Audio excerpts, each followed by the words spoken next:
Hello guys, in this video I'm going to show you how to select the language on the Monopoly Go application. But first of all, I just want to mention, please don't forget to subscribe to our channel, because at 100,000 subscribers we are going to show you our YouTube revenue statistics and growth strategy, how to make money online. So let's jump into it. First of all, open the application on your device.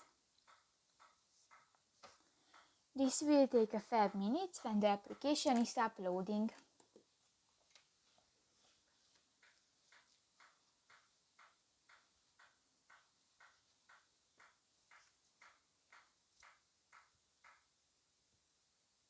Click to the three lines at the upper right corner of the screen and go to the settings section.